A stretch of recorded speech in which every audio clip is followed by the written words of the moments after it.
So you also produced a song called Sensei. Tell us what it's like producing that song or the experience behind it.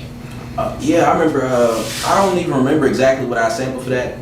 I was just on YouTube finding stuff. I think I made that beat probably back in like 2018 or something like that. Oh, dog. So it's weird. Wow, man. When you're a music producer, it be beats you don't expect people to buy that they buy. Like you'll have a whole pack of beats, and you'll have your brand new shit, your favorites, the stuff that's real good, stuff that you don't really want to sell, but just in case, because your money kind of low, you'll put it in the pack. Right. All my producers know what I'm talking. We got them ones making that chance, might be the take, might be one. And then you throw a couple little old beats in there, and then sometimes that's the one people like. Or that's one hard part about being a producer in South Carolina is, well, it can be good and bad. Like if you are an artist and a producer, think about it like this. If people buy the beats that you ain't planning to use, that's good for you. That means you can still drop your own shit, right? If every time you're sending somebody a pack of beats, they're only trying to buy the beats that you actually wrote to, then now you ain't gonna be able to drop your own stuff. So I used to complain about that, like, damn, people don't ever want to buy what I think is my best work. Now don't get me wrong, I love that beat. I'm actually about to do a remix to Sensei. Okay. And I'm gonna be on the remix with it. That's by Mike Sound. Check out Mike Sound. He's dope, real dope artist. Gotcha. Well, behind that, like when you was talking about people buying the beats and like making the sample, say you made your own version of the song, but somebody want to buy that same exact beat. You don't think they look at it as promotion? Or you just be like, hold on, this is my favorite song, I think I'm going to go ahead and keep it? It depends on how you freak the sample. Maybe I shouldn't say this out loud, but I'm gonna say it anyways. Go ahead. If your shit gets big enough to worry about getting sued, maybe that means you did a good job, right? Like, I can see that. For real. Now that's the main reason I didn't start dropping music until this year, because I'm primarily a sample-based producer, and this beat that I sold him was one where the sample was so manipulated you probably couldn't even figure out like what I used to sample it anyways. But for my first single, there's no samples on that. And I got some more tracks to come out that don't have samples in it, like Jensen Gigolos, that doesn't have any samples. I produced that myself. So I do have things I've produced that don't have samples in them, but the main thing that kept me from dropping music was the fear of getting hit with copyright for sample clearance. People will scare the fuck out of you. I know people who drop songs with samples all the time, and they don't have any problems, and if they get views off it, they get views off of it. If they want to hit you for your publishing, if you actually got some exposure off of that and you know how to make more than one good song, you can do it again. So I realize, it's better to ask forgiveness than ask permission. Now if I get some type of deal or distribution deal, I get some type of deal where I would only sign to a label really for two reasons, right? Yeah. One, for the money for sample clearance, and two, for that advance money, because as much as we try to act like we pro-blit business and try to act like we super pro-black, nigga, I need money. Right? That's how you get it booming, because stuff ain't cheap. You gotta pay for the beats, you gotta pay for the person to mix it, you gotta pay for promotion. It's just like a business. And I think pay for that out of pocket. I think they say if you really want to break as an artist, you really want to push an album, then they say you need 200 to 300,000 for marketing. It may even be more now. It may be less now if you know how to get to the right social media personalities and pay them to promote. But even then, they might hit you with, oh, you need to pay me $1,500 or something like that, and that might be kind of pricey. So that's kind of do it yourself, DIY. So I remember being in economics class back in, I think when I went to Tech, I had an economics class, and they taught us about this concept called vertical integration. Yeah. That's probably my favorite economics concept, is vertical integration. So for me, everything when it comes to music kind of started that way, but as in, okay, I write my own songs, okay, I perform my own songs, then I had to take a lot of years to practice slowly but surely to get my singing voice good enough to where it'll sound decent on the record, because I'm not a natural singer, but I'd like to sing, you know what I mean? Yeah. And then, okay, I produce my own tracks. Okay, let me make sure I buy FL Studio, that's like $300 right there. Right. And then, okay, let me make sure I know how to do this, do that, do this, do that. And then after a while, you got so many different things that you're doing that's okay, cool. What can I pay somebody else to do here and there? Or who can I barter with and collaborate with so that we can get something done? Okay. Yeah, for things you can't do. Because I'm not a keys player or a guitar player or a bass player like that. I'm a primarily percussionist, and I can finesse some stuff when I'm producing, as far as putting some chords together, using some arpeggiators, doing different things like that. Drums pretty hard. But when I really need some keys, there's different people I might go to. So it's like for COVID Floor, went to Carolina Savage, that's Delvion. Went to Carolina Savage, and me and him, we co-produced COVID Floor. That's my first single that's out. And, or let's say I got some other songs that I might co-produce it with Alexis Pipkins, that's AP. Shout out to AP. And Soulful Touch, this is his band. Me and him, we were in a jazz fusion band together called Movement. That was back in the day. So you have your frequent collaborators, people who can play instruments that you can't. I know people who play saxophone, I know people who play bass, I know people who play guitar. Nowadays it's kind of hard to get in touch with niggas so they get back to you. Even if you paying, I don't know what's going on with that. That shit is blowing my mind.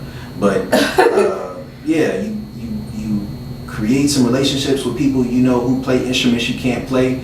You know how to set everything up. You have to understand the verbiage. And I gotta give this advice to artists in general.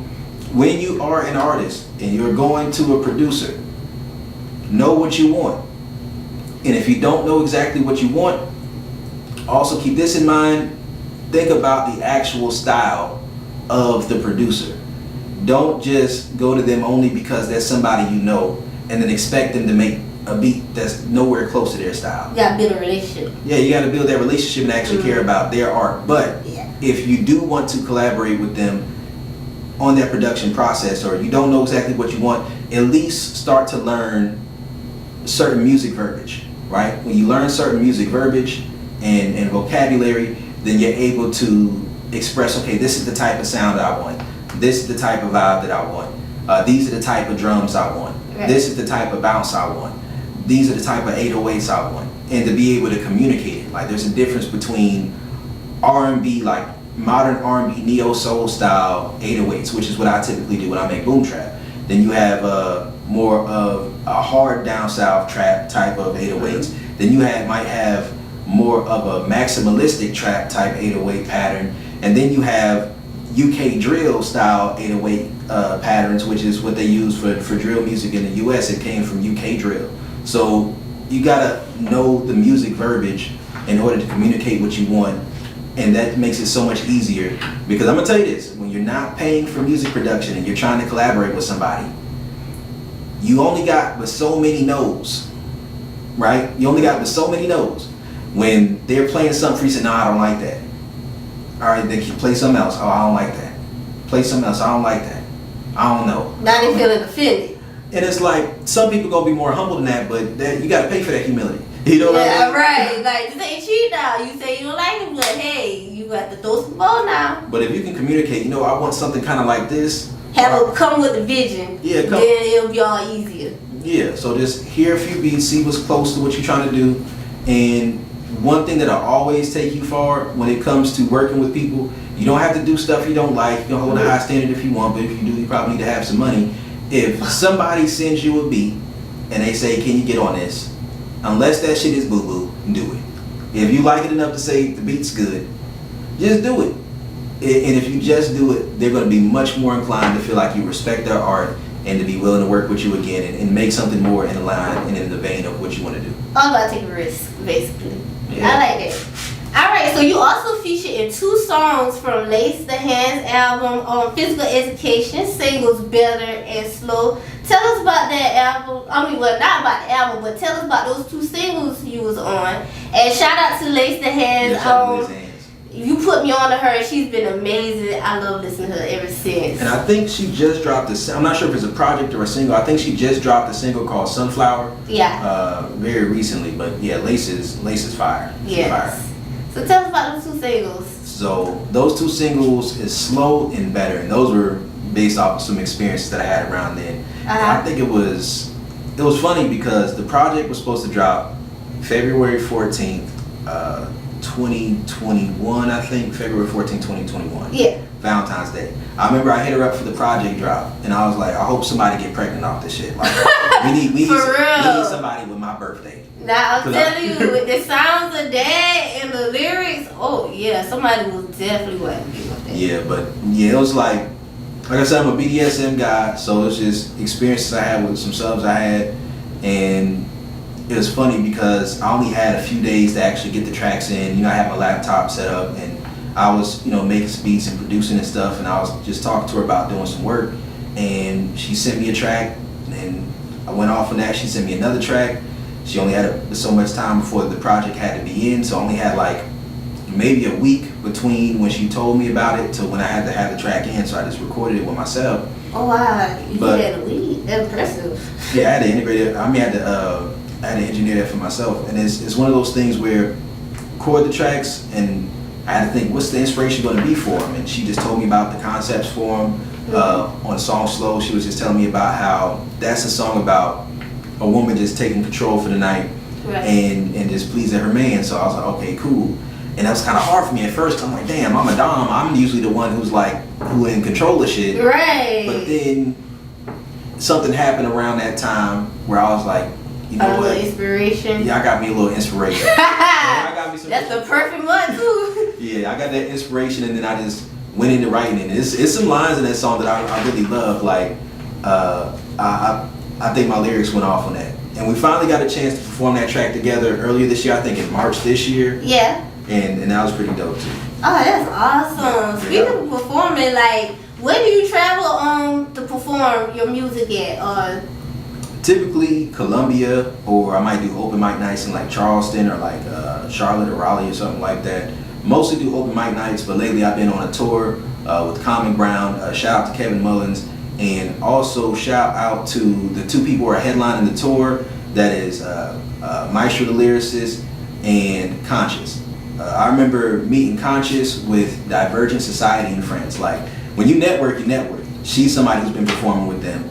And I hit her up, and I was like, okay, cool. Do you know who runs it? She's like, yeah. Send me his contact information. So I contacted him like the day of, I think the day of a certain show was the album release for Conscious, and it was also a single release for Lace. And I was like, all right, cool. I hit him up, put like a 15-minute set together, and then got ready and performed it that night, rocked the house, and then soon after that I got invited to take part in this tour, which is a joint tour or co-headline tour with Conscious and Maestro Lyricist. Oh wow, that is perfect. I love the networking, like how everything came in hand. You was like, all right, let me take this opportunity. Let me go with it. I know this person.